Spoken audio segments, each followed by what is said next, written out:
Hello everyone. तो फिर से मैं आपके बीच हाजिर हूँ एक नए वीडियो और एक नए चैप्टर के साथ। और ये चैप्टर का नाम है इंटीग्रेशन। हम लोगों ने कैलकुलस का एक चैप्टर ऑलरेडी पढ़ रखा है जो कि है डिफरेंशिएशन। तो आज हम लोग शुरू करने वाले हैं इंटीग्रेशन, उसका अगला चैप्टर है। तो एक बात ध्यान रखें कि इंटीग्रेशन पढ़ने से पहले आपको डिफरेंशिएशन पूरी अच्छी तरह आनी चाहिए। क्यों नहीं चाहिए?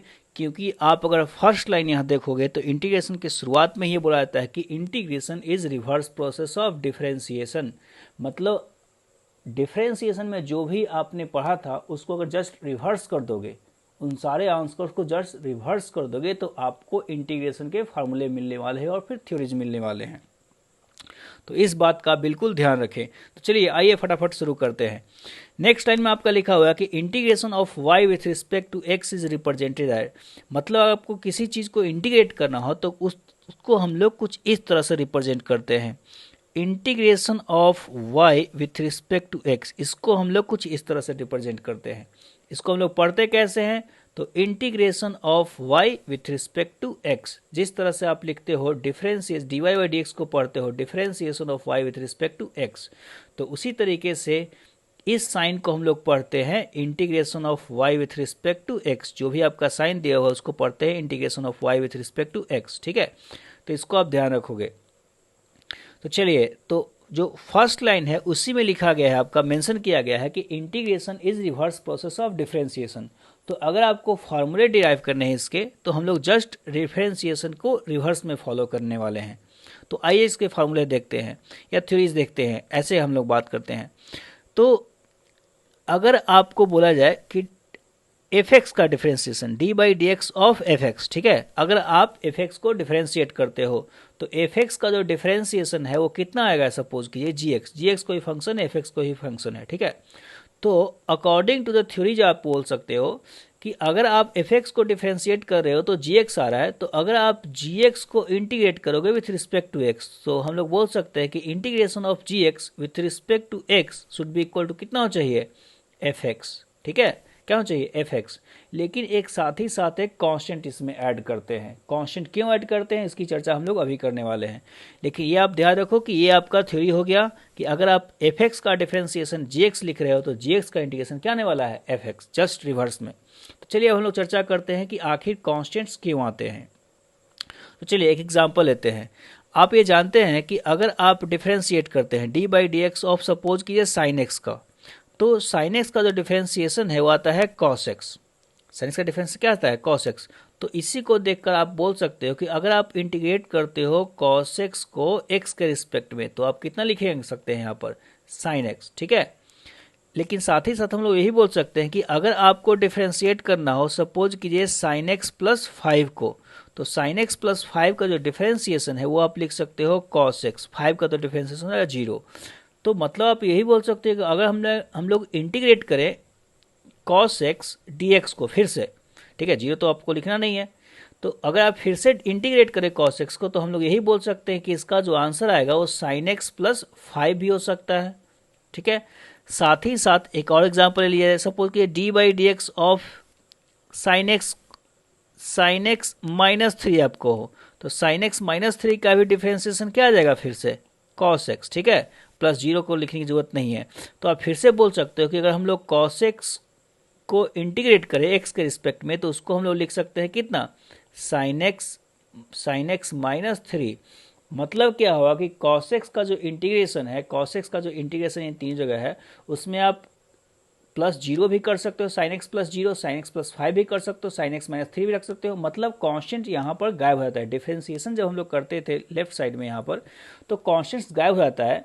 तो उसी कारण से अगर हम लोग कॉस एक्स को इंटीग्रेट करेंगे तो कांस्टेंट हम लोग को पता नहीं चल सकता है। तो कांस्टेंट कुछ भी हो सकता है, पॉजिटिव, निगेटिव और फिर 0।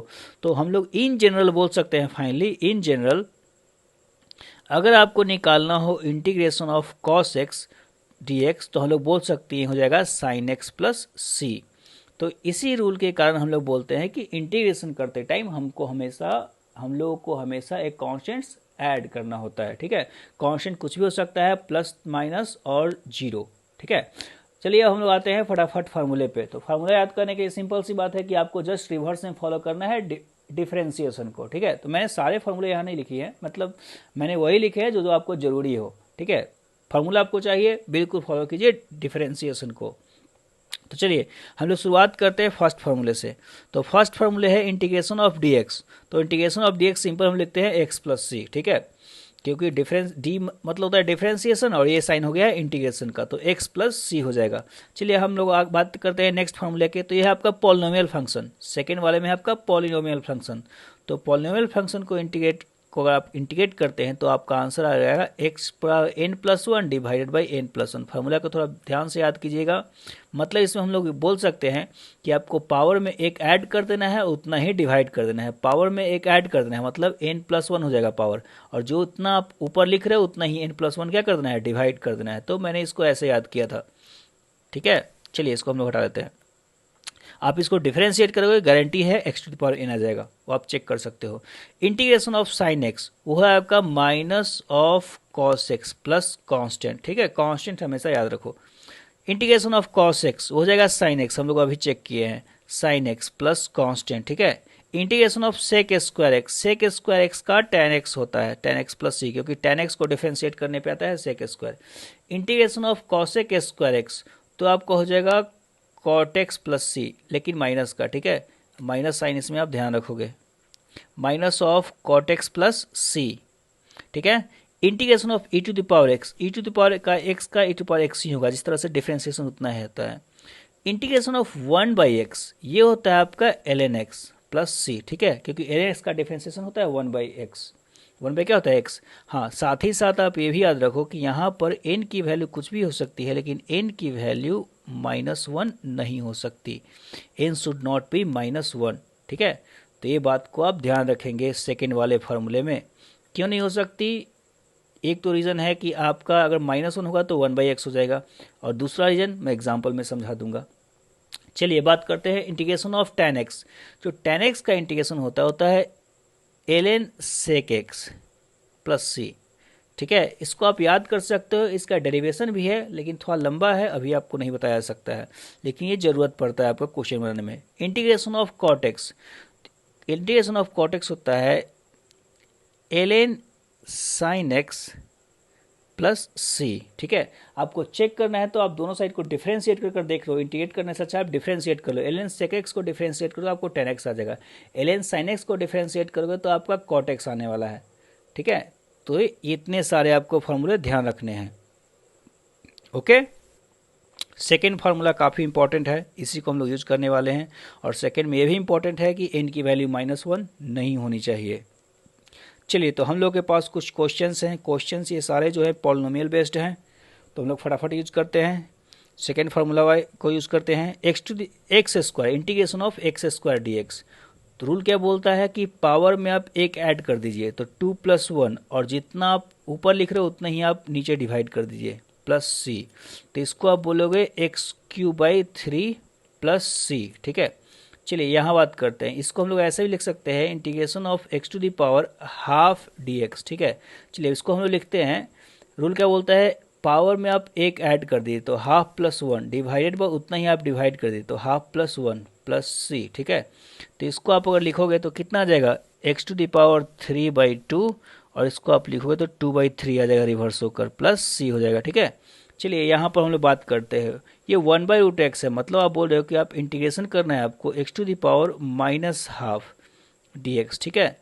तो इसको आप लिखो कितना, तो x⁻−½ + 1 divided by -½ + 1 plus C, ठीक है। कॉन्स्टेंट्स को तो हमेशा याद नहीं रखना है, लेकिन ये बहुत बड़ा मिस्टेक होता है, याद रखिएगा। 2 ये हो जाएगा x⁻½ मतलब √x प्लस सी, ठीक है। चलिए इंटीग्रेशन ऑफ 1/x, तो इसको हम लोग यही बोल सकते हैं कि इंटीग्रेशन ऑफ x⁻−1 dx, ठीक है। चलिए इसको हम लिखते हैं, पावर में एक ऐड करना है और उतना ही डिवाइड करना है, तो -1 + 1 डिवाइडेड बाई -1 + 1 प्लस सी। आप यहाँ पर देखोगे तो जो आंसर आ जाएगा x⁻0/0, मतलब x⁻0 1 हो जाएगा एक्चुअली, प्लस सी। तो ये इनडिटरमिनेट फॉर्म होगा, अनडिफाइंड हो जाएगा। तो इसी कारण से मैंने आपको बोल रखा है कि इंटीग्रेशन ऑफ 1/x जो होता है वो ln x प्लस क्या होता है, c। आपको अब लॉजिक पता चल गया होगा, क्योंकि जो आंसर आएगा इस पॉलिनोमियल को अगर आप यूज करते हो तो 1/0 आएगा। 1/0 आपका डिफाइन नहीं होता, तो उसी कारण हम सब लोग बोल सकते हैं कि इसका जो इंटीग्रेशन हो रहा है ln x प्लस सी, तो दोनों लॉजिक से हम लोग ln x प्लस सी ही बोलेंगे। ठीक है, ओके। तो चलिए अब हम लोग आते हैं रूल्स फॉर इंटीग्रेशन। तो रूल नंबर 1 बोलता है कि अगर कोई कांस्टेंट मल्टीप्लाई हो फंक्शन में तो उसका इंटीग्रेशन करना बिल्कुल ही आसान है। कांस्टेंट्स को बाहर निकाल दो और आप बस फोकस करो इंटीग्रेशन किससे करने में, एफ एक्स को इंटीग्रेट करने में। बिल्कुल डिफरेंशिएशन की तरह रूल है। तो अगर इसको आपको इंटीग्रेट करना हो तो इसमें 2 को बाहर निकाल दीजिए, integration of x square d x आपका बच गया है। ठीक है, तो 2 बाहर रहेगा, एक्स स्क्वायर का इंटीग्रेशन क्या हो जाएगा, x to the power 2 plus 1 divided by 2 plus 1, ठीक है, प्लस सी। तो इसको आप लिखोगे 2x³ प्लस सी। ठीक है, चलिए आगे हम लोग बात करते हैं। 3 को बाहर निकाल दिए, integration of x to the power -2 dx। ठीक है, तो इसको हम लिख सकते हैं 3x to the power -2 plus 1 divided by -2 plus 1 plus C तो रहेगा ही रहेगा। चलिए इसको हम लोग लिख सकते हैं, कितना लिख सकते हैं, -3x to the power -1 plus C. ये बोलिए कि -3/x plus C. I hope answer हम लोग का सही है। ठीक है, सही है बिल्कुल। चलिए अब आते हैं रूल नंबर 2 पे। तो रूल नंबर 2 ये बोलता है कि अगर दो फंक्शन एडिशन या सब्ट्रैक्शन में हो तो इसको इंटीग्रेट कैसे करेंगे। बिल्कुल आसान है, दोनों को आप सेपरेटली इंटीग्रेट कर दीजिए। मतलब आप एफ एक्स को अलग से इंटीग्रेट कीजिए और जो भी साइन है प्लस हो या माइनस हो उसको यहीं पे पुट करेंगे और फिर आप लिखेंगे जी एक्स, फिर आप क्या लिखेंगे, जी एक्स डी एक्स। ठीक है, और दोनों को सेपरेटली बिल्कुल अलग इंटीग्रेट कर देना है, जिस तरह से डिफ्रेंशिएट किया करते थे। तो चलिए हम लोग का फटाफट यहाँ क्वेश्चन दिया गया है। क्वेश्चन ये है कि इंटीग्रेशन ऑफ आपको x square plus x Q करना है। तो मैं क्या करूँगा, दोनों को सेपरेट कर दूंगा। ठीक है, आप प्रैक्टिस करने के बाद एक लाइन में इसको सॉल्व कर सकते हो। X square d x plus integration of x cube d x. ठीक है, चलिए एक्स स्क्वायर का d x, integration of x square कितना हो जाएगा, x to the power 2 plus 1 divided by 2 plus 1। ठीक है, प्लस सी।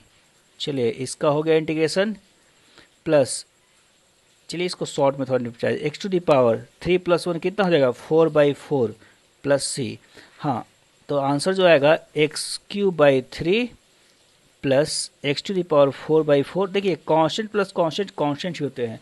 तो एक बात ध्यान रखिए कि कभी भी आप इंटीग्रेट करना हो तो ऐसा नहीं कि दो दो बार हम लोग कांस्टेंट पुट करते जाएंगे। हम लोग चुपचाप लास्ट में एक कांस्टेंट लगा दिया करेंगे, कोई दिक्कत नहीं है वहाँ पर। ठीक है, चलिए हम लोग का आता है नेक्स्ट क्वेश्चन। नेक्स्ट क्वेश्चन में आपको इंटीग्रेट करना है किसको, 3 sin x plus 2x square को। तो कोई दिक्कत नहीं है, इसको इंटीग्रेट करने के लिए हम लोग क्या करेंगे, 3 को चलिए बाहर रखिए और इंटीग्रेशन किसका करना है, sin x dx का। ठीक है, प्लस 2 को बाहर रखिए, इंटीग्रेशन करना है एक्स स्क्वायर का। ठीक है, चलिए 3 sin x का इंटीग्रेशन क्या होता है माइनस ऑफ cos x। मैं कांस्टेंट नहीं पुट करने जा रहा हूँ, प्लस 2 एक्स स्क्वायर का डिफ्रेंसिएशन x³ पावर में एक ऐड कर दिया और डिवाइड कर दिया। चलिए कांस्टेंट आप चुपचाप ऐड कर दीजिए। ठीक है, ओके। तो चलिए अब हम लोग अगले क्वेश्चन में अगले क्वेश्चन में आते हैं। ठीक है, चलिए इसको हम लोग इंटीग्रेट करना हो तो कोई दिक्कत नहीं है। हम लोग क्या करेंगे, इसको x को डिवाइड कर देंगे हर इंडिविजुअल टर्म में। तो x को डिवाइड करें तो आ जाएगा, पहला टर्म हो जाएगा x plus 1 plus 1/x dx। ठीक है, अब आपको इंटीग्रेट करना हो तो इंटीग्रेट करना हो तो सेपरेट कीजिए, x dx फर्स्ट वाला हो जाएगा, प्लस इंटीग्रेशन ऑफ 1 dx, आप 1 को हटा सकते हो, 1 बाहर निकल जाएगा, ऐसे 1 है आखिर, इंटीग्रेशन ऑफ 1/x dx। ठीक है, चलिए हम लोग का इतना जगह है बचा हुआ।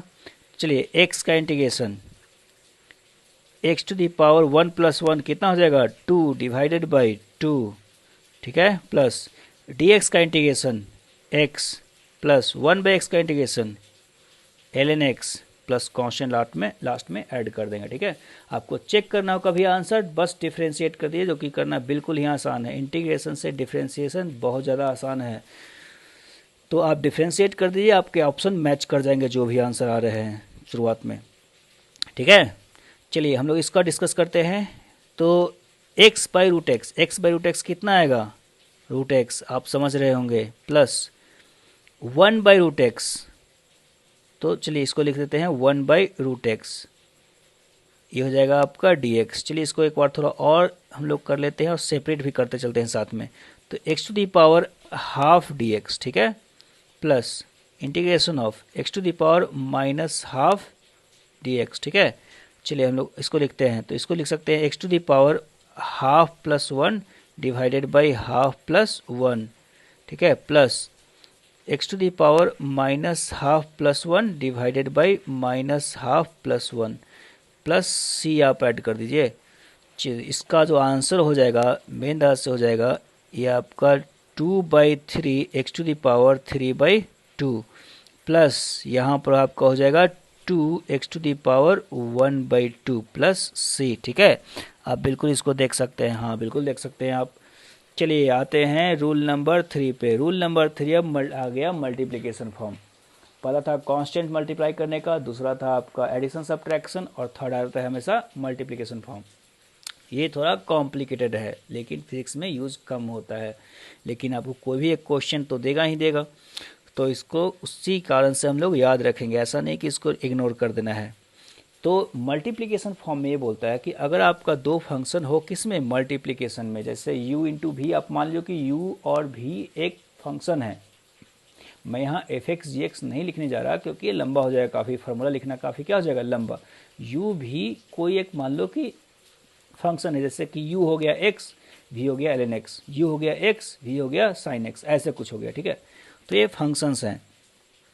तो इसको आपको अगर इंटीग्रेट करना हो तो हम लोग क्या करते हैं, पहले एक को छोड़ देते हैं, इंटीग्रेट करते हैं दूसरे को, v dx, ठीक है, माइनस साइन आता है बीच में। इंटीग्रेशन ऑफ, पहले आप u को फिर डिफ्रेंशिएट कर दो, ठीक है, u क्या कर दो, डिफ्रेंशिएट कर दो। फिर आप v को इंटीग्रेट जो पहली बार किए थे, यहाँ पर मैंने v को इंटीग्रेट किया था उसी को यहाँ पुट करना है, तो v को इंटीग्रेट कर दो, ठीक है, आ गया।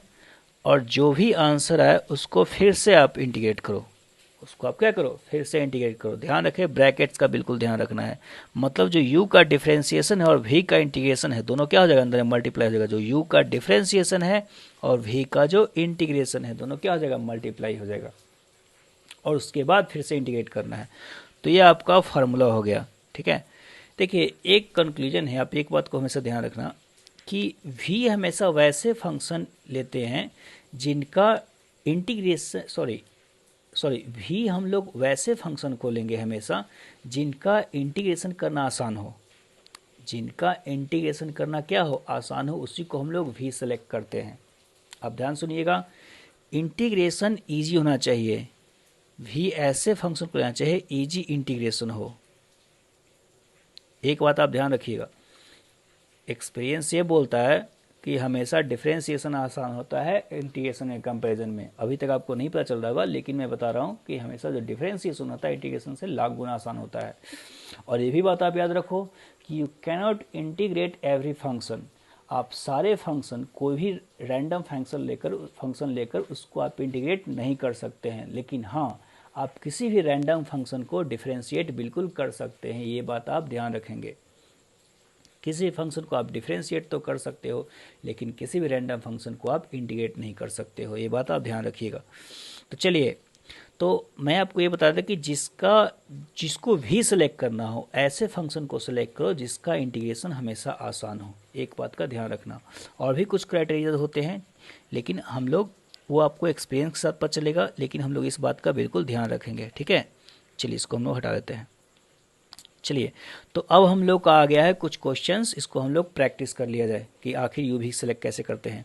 तो देखिए अब यहाँ पर एक फंक्शन है x, दूसरा फंक्शन है ln x, ठीक है। तो अब यह बात आती है कि किसको इंटीग्रेट करें और किसको डिफरेंस करें, मतलब किसको हम लोग u सेलेक्ट करें, u मतलब जो इंटीग्रेशन साइन से बाहर रहेगा, और किसको v सेलेक्ट करें जो कोई इंटीग्रेशन साइन के अंदर रहेगा। तो देखिए आप ln x का इंटीग्रेशन आपको नहीं पता, ध्यान सुनिए, ln x का डिफरेंशिएशन आपको पता है, इंटीग्रेशन आपको नहीं पता है, ठीक है। हमने फार्मूला ln x का लिखवाया ही नहीं है, तो इंटीग्रेशन ln x का डायरेक्ट आपको नहीं पता है।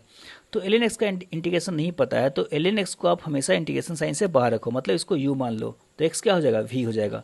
तो चलिए हम लोग फार्मूला में फटाफट इसको बैठाते हैं।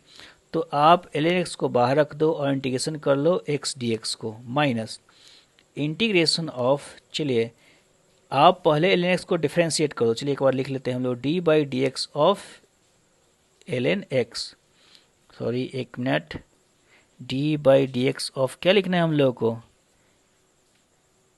एल एन एक्स, ठीक है। और फिर इंटीग्रेट करना है एक्स डी एक्स को, जो जिसका अब इंटीग्रेशन पहली बार हुआ था, यहाँ पे उसी का इंटीग्रेशन होता है, ठीक है। चलिए ये हो गया। अब फिर से आप ओवरऑल फंक्शन को इंटीग्रेट कर दो, तो चलिए यही आपका फार्मूला है।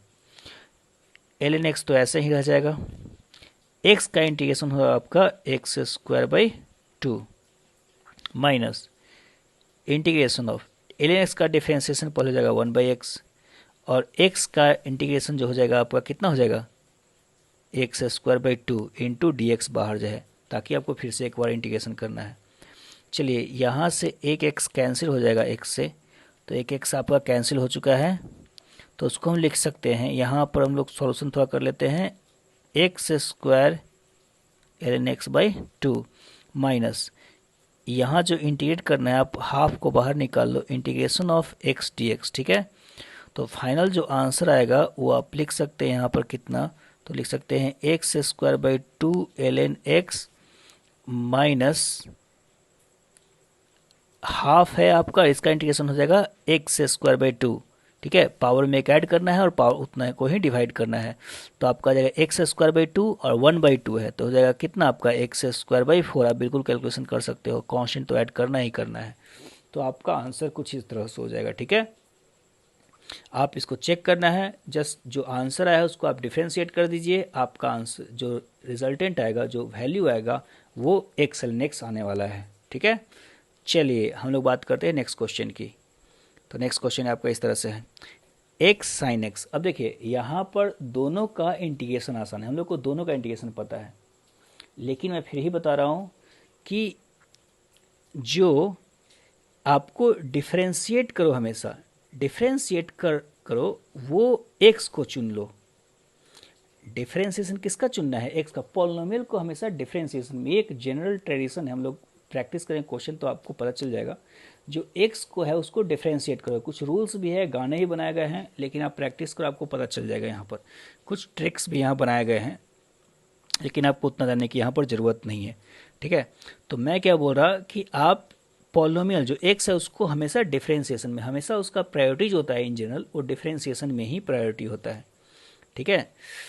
तो चलिए यहाँ पर अगर आपका एक्स साइन एक्स होता है तो हम लोग x को याद करने हैं, x को डिफ्रेंशिएट करने वाले हैं, तो हम लोग इसको लिखेंगे x integration of sine x d x minus integration of, चलिए x को हम लोग डिफ्रेंशिएट करते हैं d by d x of x, ठीक है।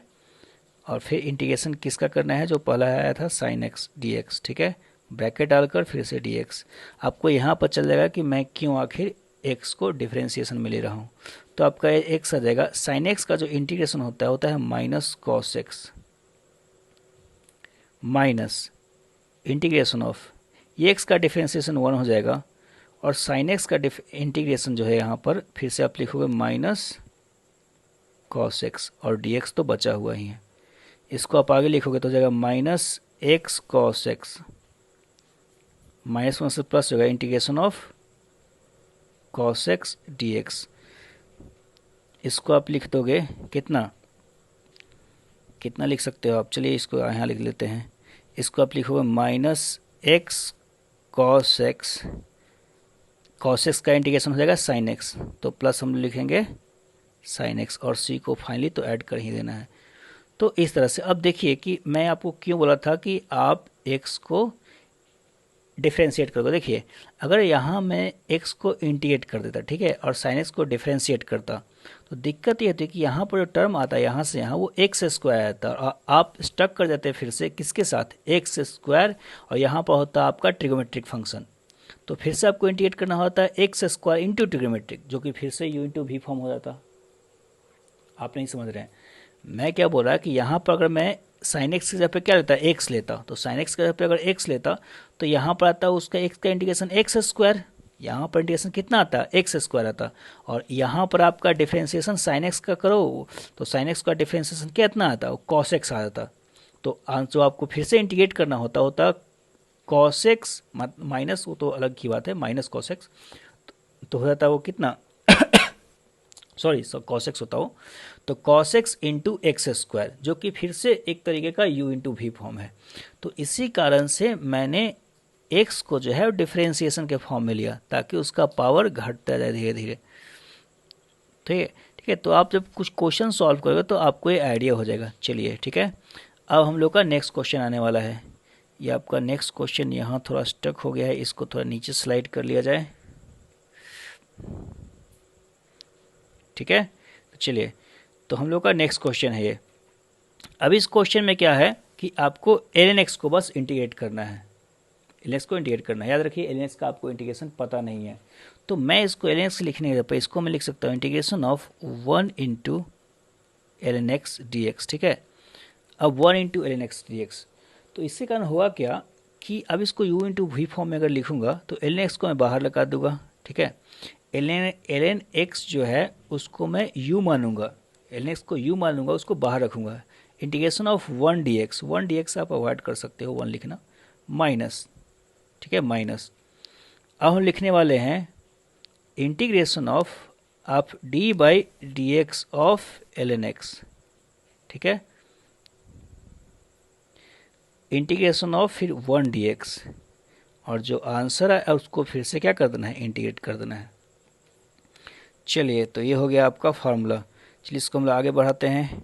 चलिए, तो ln x, जो आंसर आएगा ln x, 1 dx का इंटीग्रेशन x हो जाएगा, minus integration of ln x का डिफ्रेंसिएशन 1 बाई एक्स हो जाएगा, यहाँ से हम लोग 1 बाई एक्स लेकर आएंगे, और 1 dx का x हो जाएगा, और dx तो है ही बाद में, फिर यहाँ से यहाँ आ जाएगा, ये इसका टर्म यहाँ आएगा। ठीक है, तो आप इसको अगर लिखोगे तो जो आंसर आने वाला है x ln x minus x और 1 बाई एक्स कट जाएगा तो हो जाएगा dx, माइनस dx हो जाएगा, जिसका आंसर लिख सकते हो आप x ln x minus x plus constant तो रहेगा ही रहेगा। तो आपका ये तरह से आंसर हो जाएगा। तो होप आपको सारी बातें समझ में आई है। अगर नहीं समझ में आई तो आप नीचे कमेंट कर सकते हो, मैं उसके कमेंट बॉक्स में आपको गाइड कर दूंगा। ठीक है, और आज के लिए इतना ही, and thank you and bye bye.